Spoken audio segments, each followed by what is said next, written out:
Hello, ladies and gentlemen who are listening, who I so appreciate your being here. This is Tadia Rice, your host and producer of Womanosity for Women with Curiosity, like you and me and my remarkable guest today. Women are curious. It's the way to be, because that's the way we rock the world. And you know what? Nothing can stop a curious woman, and nothing can stop a determined woman. Well, my guest today is certainly that. Let me tell you a little about Judge Sandra Simms. While working as a flight attendant for United Airlines, this amazing lady decided she would study law. And soon after, she earned her Juris Doctorate degree, and she stopped traveling the skies and began flying high in the legal world. Very active in Honolulu legal proceedings, she served a variety of city agencies and commissions. The Police Commission, Civil Service Commission, Liquor Commission, Building and Public Works, Fire, Family Support Division. All of this work provided Judge Simms a background to make history, and she did. In 1994, she became the first African-American female judge in the state of Hawaii, where she presided over matters involving domestic violence, restraining orders, civil proceedings, and felony jury trials, and many of them were covered by the media. Judge Simms was known for her remarkable intelligence, her amazing integrity, her tenacity, her patience, open-mindedness, her courage, that's for sure what it took to be on the bench, perception, her excellent communication, her experience, her ethics, and her civic and professional responsibility. Pair that with a strong character, humility, and common sense, and you have Judge Sandra Simms, now retired, but still an active member of the Hawaiian Women Lawyers and service organizations like the Links and Soroptimists. She's also an art aficionado, and we're going to talk about art.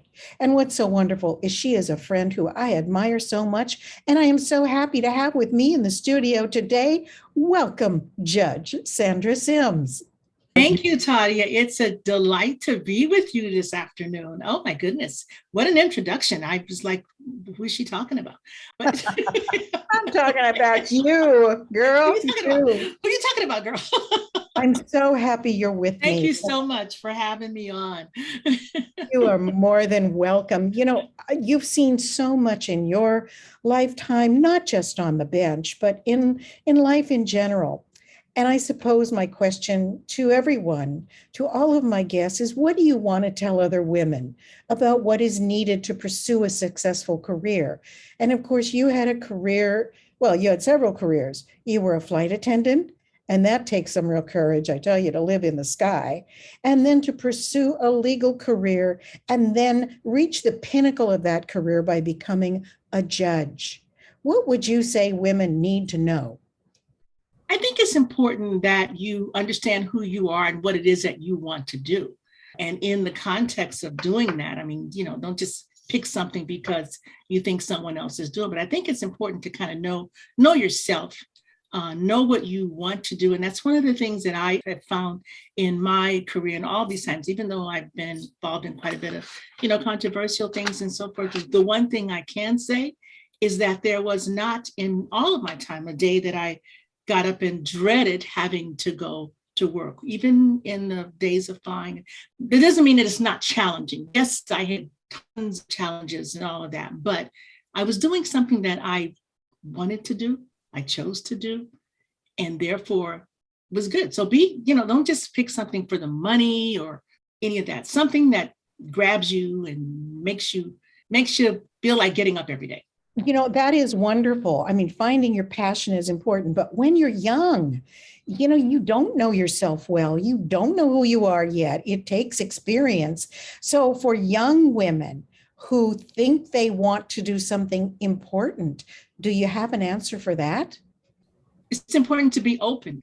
I didn't know that I was going to be a flight attendant. That's sort of a door that opened up. And even in the practice of law, I didn't necessarily think that I was headed toward being a judge. So part of it is to be open have an open mind about the things that come. That you may be going down a path that you think is what you want to do, and something comes up and maybe takes you in a different directions. One of the best ways to kind of find your way in the younger years of developing your career, once of course you've gotten your education, is go with the flow, say yes, because you never know where it's going to take you. You'll have some pleasant surprises along the way. Don't be so rigid about this 10-year plan or 5-year plan that you can't see, some of the fun stuff that just sort of pops up, because it will, I assure you. That is such excellent advice. I know I always say, never say no. Always say yes. yes. Even if they say, yes. Hey, can you fly a plane? Just say yes. Yeah, sure. Sure I can. Or you can always say, no, now what do I do? I changed my mind, but yes, I'm willing to do absolutely. it. Absolutely. You worked so hard in your legal career. I would like to know, how did you feel when really you were appointed as judge of the district court in 1991, and then again the circuit court and even larger state court in 1994? Were you surprised? Were you nervous? I wasn't so much surprised. This sort of, it's a process. So once you're in the process, it kind of, takes its own life. But I think in that moment, to be struck with the responsibility that I knew was coming. And also, it was certainly an honor. And, in terms of a legal career, it was just a real honor. The other thing I was truly struck by was the community response to my appointment. I just got so much support and aloha, as we call it here in Hawaii, from so many circles and so many different parts of the community that I hadn't really had time to get myself involved with. But a group of women from the organizations that I've been involved, had gotten involved with at that time. I didn't know them all very well, but they actually hosted a reception at the Supreme Court to welcome me and have a chance to meet with the community. And so many community people came out for that event. So yeah, that was one of the things, was just like the support that came was really, really striking.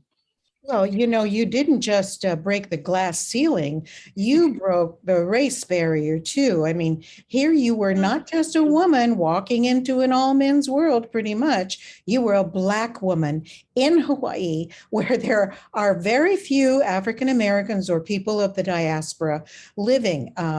So that spoke volumes about who you were, what you were doing, and about that Hawaii could recognize you despite any of its limitations.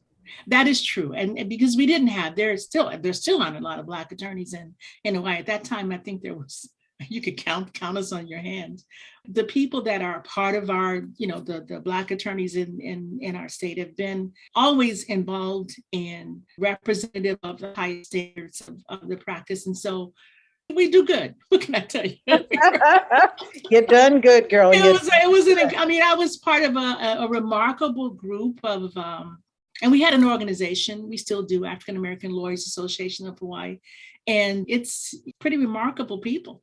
Yep. So no matter who you are, no matter where you are, visibility and unity is a critical factor for people to make their place in society and ensure that they stay in that place where recognition and achievement and accomplishment will be recognized. Can't ignore people when they're in your face. So, that's what I would say, is just stay in the face for anybody who is in a minority position anywhere. Now, you did something that was critically important while you were a judge. And I must say, you're retired now. So Judge Simms is a whole lot of different things now. Not a judge anymore, but believe me, she judges a lot of things, and it's important. She was very critical in creating innovations to the domestic violence backlog reduction. Can you tell us just a little bit about that, and how were you able to achieve that? At the time that this project began, this was like it was in the 90s, when we were just beginning to understand the implications of what domestic violence was doing in our communities, and really in the process of educating police and community people about what domestic violence was. We really didn't understand it in the way that we do now. So what began to happen was the police were having to do things differently. They were, in those days, there was a situation, the police would come to the door and tell the spouse or whatever to walk around the block and then come back later, without understanding that woman at that time was really could be in some serious danger. So we began this process of taking those complaints quite seriously and invoking criminal proceedings, which resulted in this huge amount of cases in comparison to what used to be. I was part of a group of judges who were actually assigned exclusively to dealing with these cases in domestic violence. At that time, there were just a huge backlog of cases, and many of the defendants were just actually absolutely stunned that they were actually having to be accountable to the courts for having, smacked their wives off the bed or whatever it was that they did. I mean, most of them did not go to jail, but I think it was a time to educate people about the seriousness of this offense. And that kind of reminds you of the song, Diane Reeves did this song, because talking about women, I am an endangered species. We are. You know what? Let's wrap up this segment with Diane Reeves. Oh, she's such a beautiful singer. I am an endangered species, but we're going to be right back, folks. Don't go anywhere. I have more with Judge Sandra Simms, an amazing, remarkable woman who you will want to know so much more about. Don't go anywhere. Enjoy.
Hi, I am Dr. Sia. Please catch me every Monday at 7 o'clock in the evening on Woman Radio, where I will be talking about breaking free from trauma, from everything that is holding you back from becoming the best version of yourself.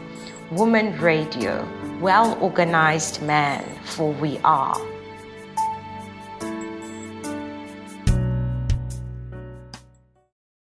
What does it mean to be a human being? What is truth? And does this even matter? Join me, Gabaza Deba, on Woman Radio every Thursday between 6 and 7 p.m. as I interview complex and multifaceted guests on what their worldview is and how they answer questions around origin, identity, meaning, morality, and destiny. My intention is just to get you thinking. Why? Well, it depends. It depends on whether the truth matters. Here on Woman Radio, for we are. Hi everyone, it's your girl Lindy K, and I'm just asking you to join me every Tuesday morning at 10 o'clock for the interview. Let's get inspired. Only on Women Radio.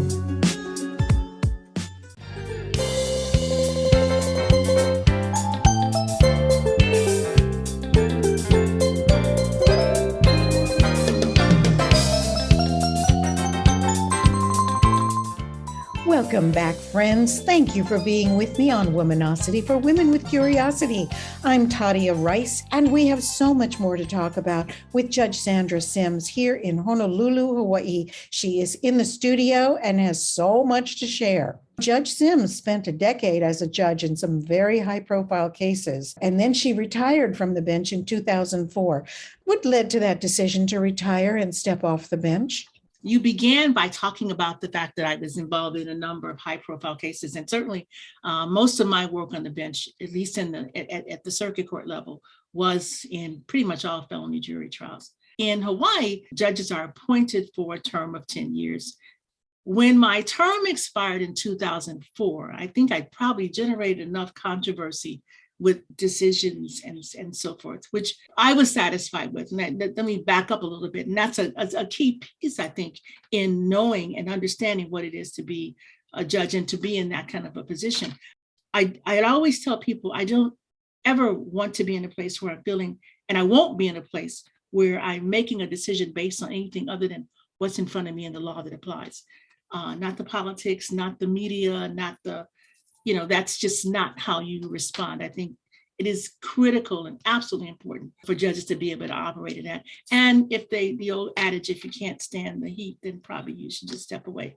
Once a person asked me, when you're making some of these controversial rulings, don't you think about the implications of when you come up for appointment that it's going to maybe backfire? And my response was always, if that's the case, then so be it.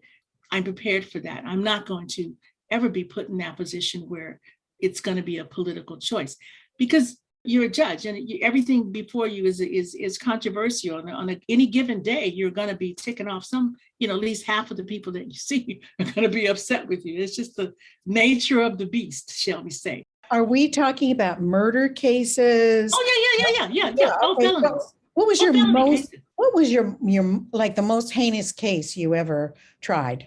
There were a few of those. One was the murder of a child, an infant, by the father.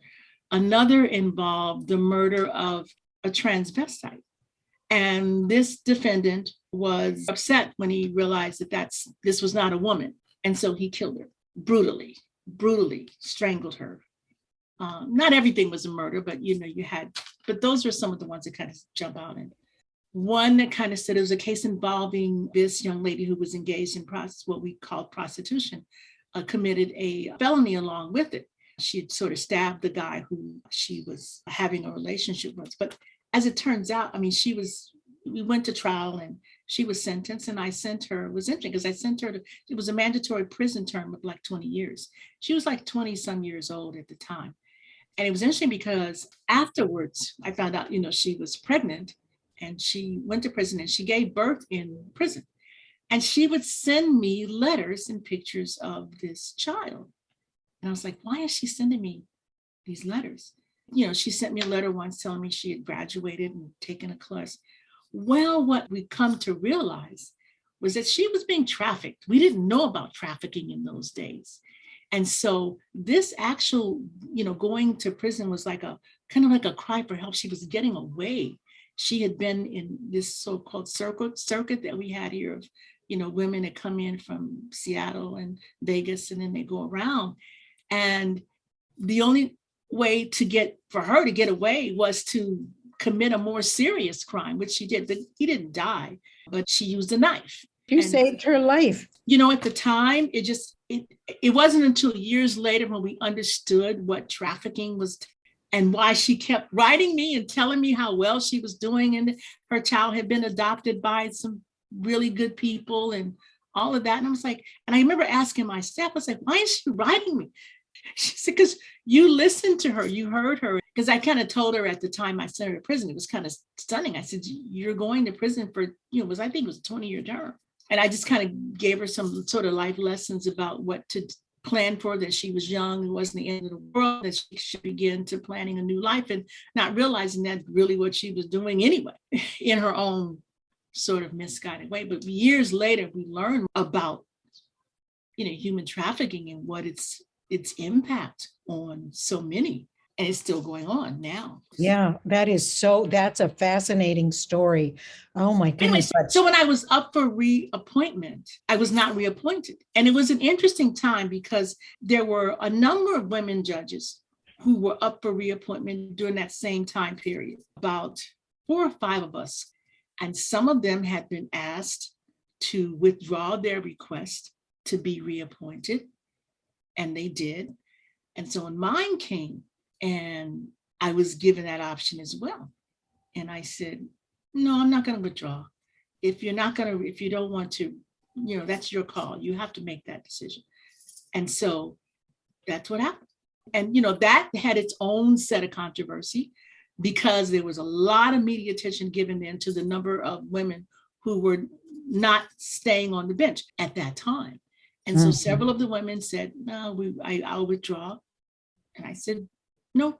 That's when politics takes an ugly turn and it does influence how states operate. You may have left the bench, but you certainly didn't leave the community. You became a speaker for so many organizations. You spoke to the Rotary Club, to Soroptimist International, the NAACP, Delta Sigma Theta Sorority, nurses, churches, the YWCA, Girl Scouts, military programs, colleges, universities. I mean, you were a speaker in demand. Now, I know that 2 of those groups, the Links and the Soroptimists, are very well-known organizations that empower women. What was your message to them? Okay, the Links is a service organization focused in the United States. It's primarily women of color, Black women of color. It's about 16,000 members in the UK and in Bahamas and around the United States. And we have a chapter here in Hawaii. More like a professional organization focusing on things like culture and empowerment and health issues and so forth that affect communities of color. Soroptimist is an international organization in about 80,000 people in like 25 countries. And we have a number of clubs here in Hawaii. The focus there has really been in many of the last few years is focusing on trafficking, education about trafficking. We provide quite a bit of funding for women who are coming out of difficult circumstances, women who are pursuing their PhD degrees in subjects that affect the empowerment of women or education of women. One of our main programs is what we call a Live Your Dream Award, and it's focused on women who are coming out of difficult circumstances, usually drugs or domestic violence, who are returning to the work, returning to school. So we don't call it a scholarship. We really just give them the money to do whatever they need to do if they are enrolled in school. That is really so generous and so wonderful. Well, so we work hard at making the money too. I bet you do. So it's called Live the Dream, and that's Live Your Dream. Live Your Dream. Mm-hmm. So they can shine. Okay. Yep. Okay, Sandra Simms. Which brings me to a song.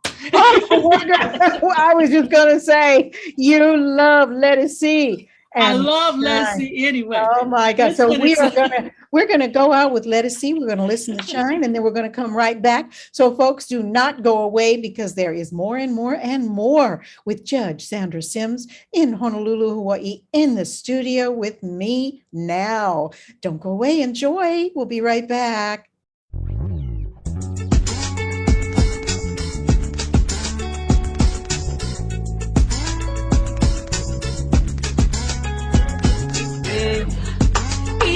I'm on my own.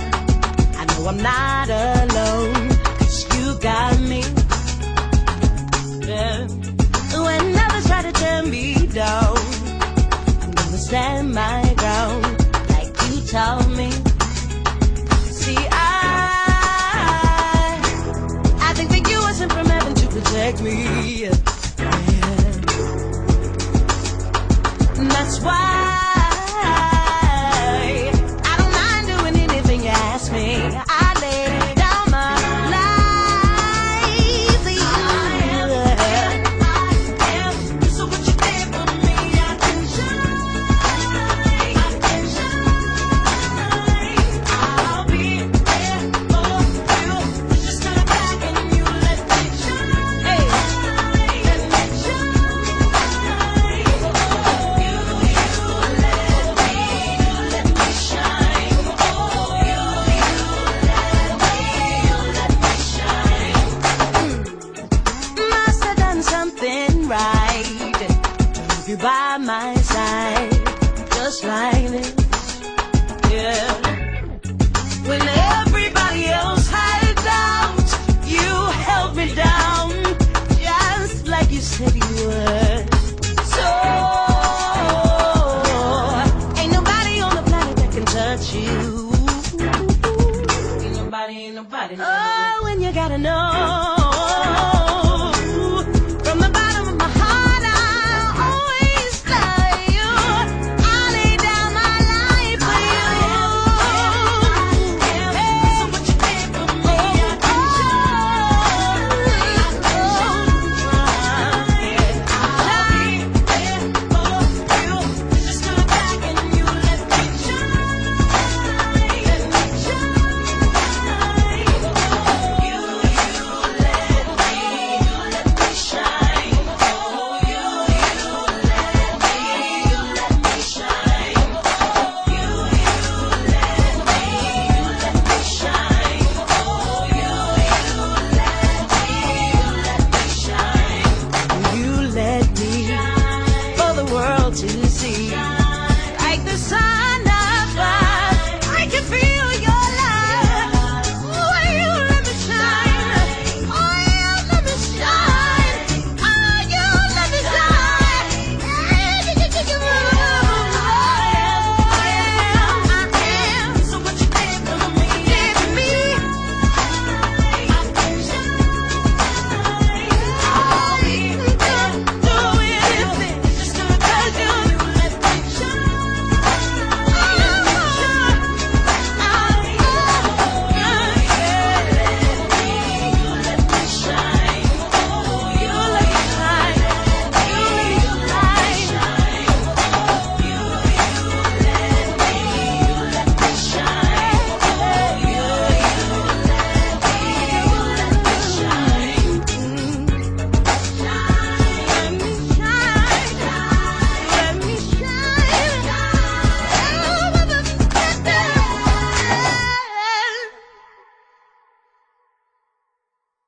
Moshavihi, my name is Kerishi Tendero from Namibia, and you are listening to Womana Radio for well-organized men. I'm listening to. Ich bin Leila Tavanaro Hedarian aus Wien und höre Woman Radio. Ich lerne so viel Interessantes von den Radiomoderatorinnen und liebe die Musik. Ich freue mich, dass ihr auch Woman Radio hört. No man is an island. Ladies, let's open up and discuss issues, whether good or bad. Platforms are there. Woman Radio happens to be just one of them. I'm inviting you on the couch to further discuss areas of concern every Thursday from 10 a.m. South African time to 12 noon. On the couch with me, Yvonne Chaka Chaka, here on Woman Radio, well-organized men, for we are. Meet me at the party on the couch. Mna ndingukhwezi futhi ucenenda and ndithanda ukumamela iWoman Radio. Ndizokufunda izinto ezintsha, ndive nomculo omnandi. Inkqubo zabo zimnandi kwaye zisebenzisa ingqondo. Ukusukela kwi On the Couch to Womanacity, hlala kukho into emnandi yokumamela nemfundiso entsha. Ndithanda kakhulu ukuba ngumameli. Ndiyavuya ukuba nawe umamele.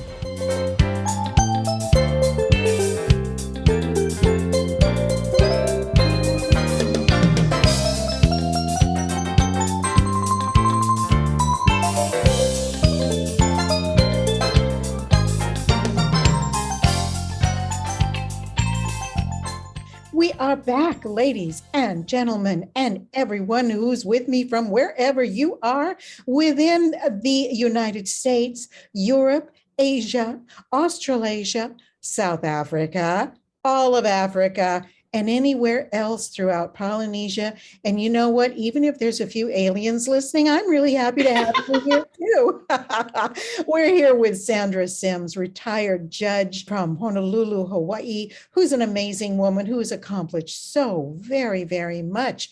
One of her hot buttons, shall we say, what lights up her heart is to talk about Mental Health America and Family Promise Hawaii. This is all about mental health. And if there ever was a time when this was a crucial subject, it is now, given the COVID challenge, given all of the pandemic, the poverty, just everything that's going on in the world that is making life more difficult than it might have been before.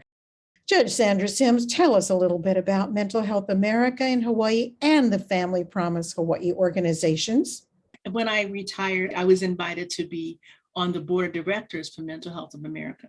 Part of it was based upon much of the work I'd done with the judiciary, particularly in criminal courts, had to do with mental issues that come up in the course of, determining the level of criminal activity. You're going to have some focus on mental health. And so, but I had experience in dealing with mental health issues as they pertain to, drugs and criminal activity. So I was able to be a part of that organization as it was beginning to advance and develop its programs of service. And then also personally, my son in early years had been diagnosed with a bipolar disorder. And so we're having to deal with some of those issues on a personal level as well. I think we've come to realize the importance of mental wellness. There was always this tremendous stigma associated, with mental illness. The stigma is really the thing that has interfered with our ability as a society, as families, as communities to deal with these issues, because there's a shame in talking about it. And so one of the key things that Mental Health America is focused on is really to work to reduce that stigma, particularly in many of the cultural communities where that's just not something people talk about. So I've been really pleased to be a part of working to address that. And then I was asked to be on the board for Family Promise of Hawaii, which is focused on homeless. That organization, it's a national organization, but focused on helping homeless families find housing with churches to house people for a temporary period of time and provide them with assistance to find more permanent housing. Churches agreed to house folks overnight, provide meals for a period of time, usually about 2 weeks. It was very, very effective until, COVID. And so you can't have that. But there's a lot of things that are taking place to expand how we address houseless issues here in Hawaii and worldwide. And it's doing great work. That is wonderful and fantastic work. Yeah. Mental Health America and Family Promise Hawaii. I have seen the work they've done, and it is really so important. And we do have to get over this stigma, folks. And in strong cultural environments, it is an especially difficult issue. Look, everybody has some mental illness, and everybody has mental wellness. And there are times when they're out of balance, and that's when we need to help people and not judge them. So getting help, encouraging others to get help, that is the best thing that we can do. Now, Sandra Simms, you also serve on the Supreme Court's Committee on Equality and Access to the Courts. That is a mouthful. What does it mean? It is a committee established by the Supreme Court, and it's the purpose of the committee is to address issues regarding equality, and actually the real issue is equity and access to the courts. It focuses on issues like language and interpreter services, because in Hawaii we have so many different languages that people speak, and oftentimes the interpreters are not available, particularly in the Pacific Islander communities. It focuses on issues with regard to access for those that are with disabilities, getting into the court, being able to be heard, being able to have an opportunity to have your issues addressed. And our big issue that we really spend an awful lot of time is on racial equity within the courts. And we've had just this last year, following the George Floyd killings, our Chief Justice really gave us a focus to really address racial equity issues in the courts on all levels. And we had this whole series of programs that we invited members of the community to be a part of, as well as those within the court systems. I mean, we're working within the court system. This is not a community organization, it's a court organization. And so you had judges and prosecutors and the Attorney General's office and the departments that are involved in public safety, all those departments that are involved in having something to do with the courts, to begin to talk about these racial issues that are affecting not just our whole society, but the courts as well. That is fantastic. Oh, congratulations on moving that forward. That is really wonderful. Now, in 2019, not very long ago, you were celebrated as one of the history makers in America. It includes an elite group of African American leaders across a broad spectrum of disciplines. So now you are a permanent person in the Library of Congress. And it was such a meaningful event, and I was there to watch you win that recognition. What did that experience mean to you? Well, first of all, I was floored when I was contacted by them as to that's what they wanted to do. It was very humbling. I had not really ever thought of myself in the context of the work that the History Makers does. I mean, you're going about your life, and things that come, the opportunities that come, or the chances that you have to make improvements, those are just things that you do. So this was quite an honor, very, very humbling. And it almost made me think, what is it, that thing you have called the imposter syndrome? I was like, who are they talking about? Is this not me? But you are a history maker. What do you call that? History. I don't know. But you deserve that award. I know, but you're thinking, you kind of want to look over your shoulder and go, who are they talking about? Who are you talking about? That's you, girl. You're always making history. But when you're not making history, what do you enjoy doing? I love traveling, and I love music. I love jazz. My husband and I were big jazz. Well, he was a big jazz fan. And so I got to learn more about jazz and enjoy it more, with him. And we like traveling. And then my work with the museum. I became a docent after I retired as well, a docent at the Holy Museum of Art. And that has just been such a joy. It's like getting I won't say a master's, but a bachelor's degree in art education, because I've learned so much about all aspects of art, which I always enjoyed. I'm not an artist, but I like art. I like the people that are involved in it. And you and I know some of those folks that are just really cool people. So, and then got involved with the museum's producing of the African American Film Festival, which now we've been doing for 10 years. And it's just been it's just such a delightful thing to be a part of, an important thing to be a part of, because you learn so much, and you're being able to share these tremendous cultural experiences with the community. It's one of the big fun joy things that I do. Tell me about your quilting. You do Hawaiian quilting, which is if people don't know this, but Hawaiian quilting, please look it up, folks. It is a very special, a very specific method or manner of hand quilting bedspreads, typically, sometimes pillowcases. It's beautiful. There's nothing like Hawaiian quilting. Please look it up, but tell us about it. How did you get into that? I got involved in the quilting. This is many, many years ago with one of my good friends at my church at that time. She was really into it. And so she taught us how to do these pillows. We started doing pillows. And when I was at court, there were a group of, women attorneys who, we took these lunch breaks and we'd go and, you kind of get away from the stress of it. And turns out there are all these people, all these other people that were quilting. So we started doing this quilting, and we started this group called Sojourner Truth. It's not S-O, it's S-E-W, Truth, Sojourner Truth. But one of the things we initially did was we did these sort of communal quilts that we donated to various causes, like to the NAACP, to the Bar Association foundations for their fundraisers. That was one of the things that we did as an organization. But it's just fun, it's relaxing. If you have some sort of creative bent, it helps you to kind of find it and develop it. You know, it takes time, but then that's part of the process of helping you to kind of unwind your own intense schedule, just to kind of slow yourself down, one stitch at a time. Wow. One stitch at a time. That's all you can do is one stitch, because it's all hand work. It's all hand. Yeah. It's all hand. Amazing. I've never done it, but I can tell you this, folks, there is nothing like a Hawaiian quilt, handmade. And when Judge Simms talks about it goes for fundraisers, Hawaiian quilts sell big. They're a high ticket item. I can just see it now, a whole group of judges sitting around quilting. It just, boy, that is a table that is turned. Oh my gosh. Hey, well, attorneys, it's attorneys and judges, yeah. So. Attorneys and judges quilting. Yep. Oh my gosh. You know what?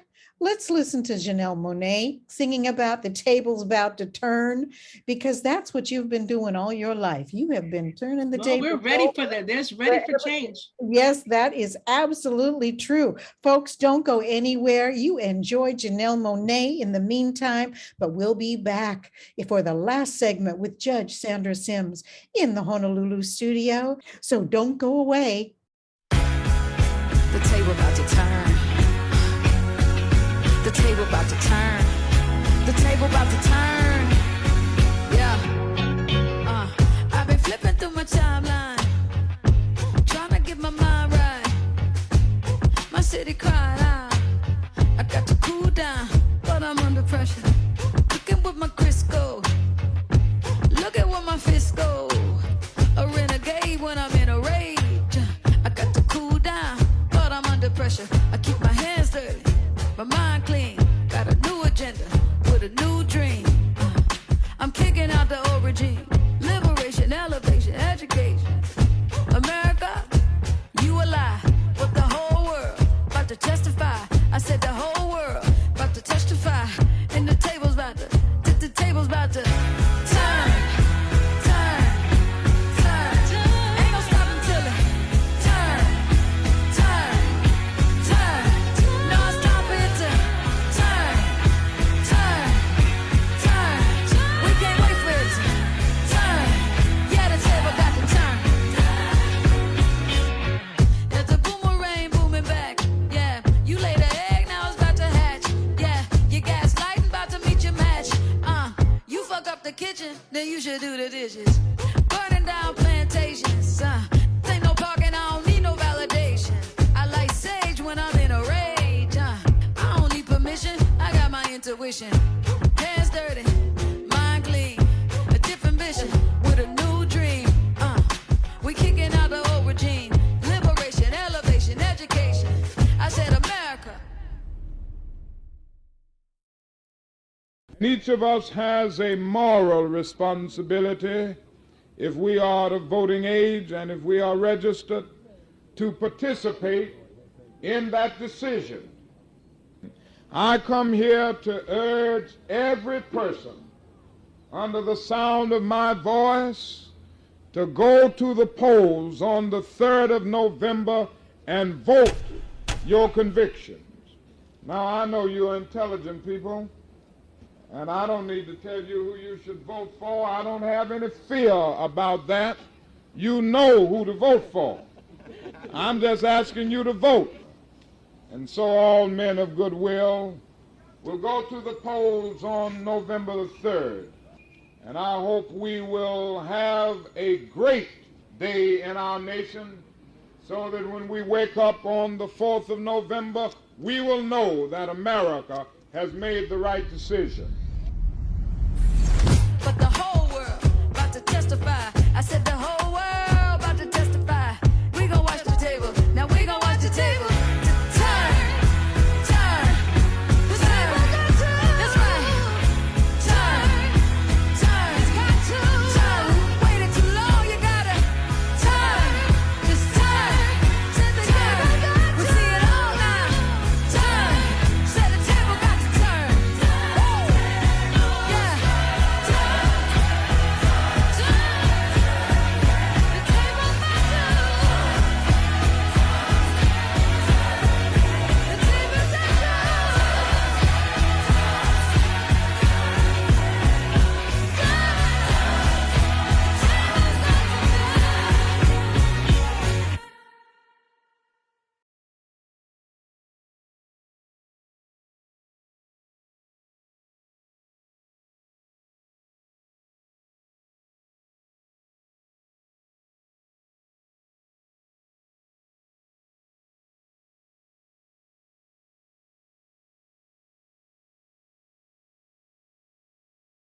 Hello, hi, muraho, mwaramutse, mumeze mute. My name is Hope Azeda. I'm an artist from Kigali, Rwanda. You are listening to Woman Radio. I am listening to. Welcome, Murakazaneza. My name is Linda Beal. I live in California. When I want thought-provoking programs to listen to, I pull up Woman Radio. I especially appreciate the fascinating women who are interviewed on Womanosity. Woman Radio is a lively and lovely way to spend my time. Womanosity is like a good cup of coffee with a new friend, somebody I'd never have a chance to meet. Sometimes it's a new idea or thinking about an old one in a new way. It's girlfriends. It's Tadia, and it's all good. This is American artist, writer, and girlfriend Jenny Cooley in Santa Fe, New Mexico.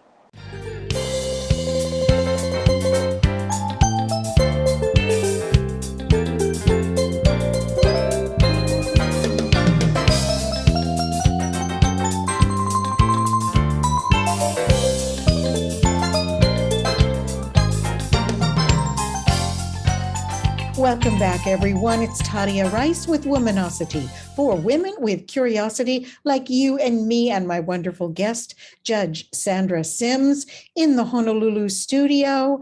Oh, she's so remarkable. I tell you, we've got a little bit more to go and you are going to learn so much. Sandra, I need to ask you, what have been your greatest rewards in your very illustrious and history-making life? I've had the blessing to be supported by my wonderful family, my husband of 46 years. Unfortunately, he passed away last year, but he was always the one that was, making certain that I get out there and do what I need to do. I have these three remarkable, I don't want to call them children because they're all adults who now are just each doing their own thing, shall we say, and accomplishing in their own rights. And I'm very, very proud. I've been very blessed in that regard. It's important to have a strong family. And when I think of yours, that's really what I think of, a very strong family. It's really quite impressive. So who are your heroes?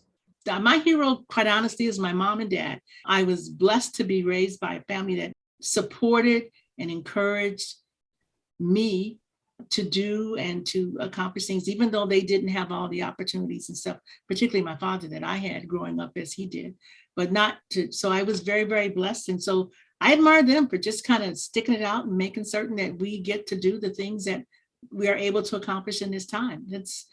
That's a remarkable thing that everybody has that, particularly when I'm looking at the work I do with Soroptimist and links and working with women who have so many challenges that impede their ability to accomplish goals. And you look back and go, wow, I had this mom, I had this dad who said, go for it.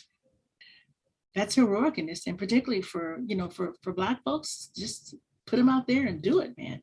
Boy, that is so true. When parents inculcate in their children that they have value, that they're important, that they matter, that really sets the foundation for our lives. Because when children are not given that, when they're told you're worthless, you're nobody, and we see that, we see it around us. Some of us have experienced it. But when you as a parent tell your child, you are just so valuable, you are so wonderful, and all the good things that they believe you before they believe anybody else in the world. So you have to message that to them before they start hearing from their peers worse things that are negative and set them in the wrong direction. Absolutely. So, you've had this amazing career, this strong family, these wonderful parents. How would you say you walk in the world? At this point, I'm walking in peace and grace. Wow. That's deep, girl. That is really deep. Yeah, that's a life well lived, let me tell you. So what would you tell your younger self if you could go back? What would you tell your younger self about love, about life, about purpose? Say yes, don't be afraid. Be fearless. Because that's not to say that I didn't have any second thoughts about doing things, but the world is there. There's so many opportunities. Say yes. Don't be afraid to step out and take the challenges. that's the biggest thing to me. I think, fear is the thing that holds so many of us back. And that's, you've made it sound like I'm just totally fearless. It hasn't been. I mean, there's some times I was, kind of freaked out, man. But I bet you were courageous. But no, that's facing your fears. Yeah, I mean, it's there. I mean, I remember going, sitting in my law school class. There were hardly any women there. There's no blacks. And I'm like, what am I doing here? How am I going to do this?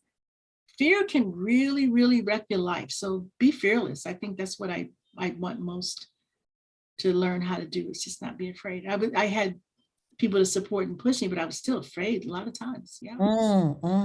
Yeah, being fearless, that'll do it. That will help you overcome anything. So what would you say is your biggest achievement to date? Now that you walk in grace and peace. Healthy children. My healthy children. Healthy and happy. Well, congratulations, girl, on a life well lived, parenting well done, a marriage really that's a wonderful example to others. I say kudos to Hank Simms. He was such a wonderful man, one of the funniest men. Oh my God, hilarious. Yes. And a jazz lover, if ever there was one. Yes. So we remember him. He is an unforgettable gentleman for sure, for sure. So my dear, do you hear that? Do you hear that music? Oh yeah. You hear it? Oh, yeah. Oh, you know what time it is. And it's time to play the Womanosity 25 question in 2 minutes speed round. Are you ready? You think you're ready? You can handle it. Do it. Oh, listen to you. Okay. Now, there's 25 questions. I'll give you 2 passes if you really can't answer a question. But the clock is ticking, so we got to go. What color is your favorite M&M? Red. Okay. Are you a cat or a dog person? I got both. I got a cat and a dog. Okay, then. Well, would you rather eat chocolate or watch your favorite TV show? Eat chocolate. Oh, my. Excuse me. Oh, what's one city or country you've always dreamed of traveling to? South Africa. Okay, you got to go. It's wonderful. You got to go. My home, my beloved home. Okay, are you a morning or a night person? Morning. What words do you live by? Pass. What's one vice you wish you could give up? Chocolate. Chocolate. Oh my gosh. Well, that's not a vice. Would you really call that a vice? You look at the size of my butt, maybe. All right. Speaking of that, what's the best compliment you've ever received? You don't look your age. I was shocked at, finding out how old you were. Oh, that's a good compliment, boy. Okay. Yeah. So how do you start your day, Sandra? Well, I make my bed, I give thanks, and go make the coffee. When are you most inspired? I'm of late, I have just really been inspired seeing this younger generation kind of step up to the plate and get ready to bring change to this world. One of the things that we got to do is watch the kids who here in Hawaii who came out for the Black Lives Matter movement, 10,000 kids, and they were ready to make change. And that's been so inspirational to see. Oh, not just here, but all over the world. Kids absolutely. We have to support our youth. Oh my goodness. We were once them. Yeah. So let's move to food. Sweet or savory? I love food. I can eat it all. Really? You don't have a sweet or a savory choice? You don't choose a savory choice, though. Savory. There you go. I thought so. Okay, what makes you smile the most? Being around fun people and in joyous occasions, like, hanging out with you guys and listening to great music and wonderful times. Yeah, that's it. Cool. How about heels, flats, or sneakers? At this age, sneakers. What's inspiring you in life right now? Back to seeing these, kids just take to the front lines and carry on. Because I think we're going to, sometimes you look and think, oh my God, this world is in such a mess. But no, I think we're going to be all right. That is really encouraging to hear you say. I think we're going to be all right. That Janelle Monáe song tells you, we're going to change. That's right. What's the most adventurous thing you have ever done in your life? The most adventurous thing is traveling with my daughters who don't like to make plans. Like to just show up. Oh, really? Oh my, that's adventurous, all right. That's for sure. Yes. How would you define yourself in 3 words? I am blessed. That's lovely. Okay, diamonds or pearls? Both, but I think pearls maybe. Yeah. Okay. What's something you notice about someone when you first meet them? Their smile. What's the one? If they have one, oh my gosh, I hope they have one. What's the one talent you wish you had? To dance. In my next life, I'm going to be a dancer. Aha. Okay. What's your favorite color? Red. What color clothing do you wear the most? Whatever's clean and doesn't need to be ironed. What's the cutest thing on planet Earth? The cutest thing on planet Clean clothes. The cutest thing on planet Earth. Oh, I don't know. And my dog. Your dog? Okay. Yeah, he's cute. And what's the best thing that's happened to you this year? This has been the most challenging year, with my husband passing in the last year, and that's been just something to work through. But this summer, my brothers called me. My brothers, who are adults, and I'm the oldest, live in Chicago, and they invited me to join them on a road trip. We hadn't done a road trip since we were children, literally children, riding in the back of the car, like, don't touch me, don't touch me, don't touch me. But we did a road trip. I met them in DC, and we visited the African American Museum. We drove to Baltimore to watch the White Sox play. And then we drove to New York to kind of hang out and do some things there, and then drove back to Chicago. It was just the best thing that happened. Yeah. What a marvelous year. Oh, that is fantastic.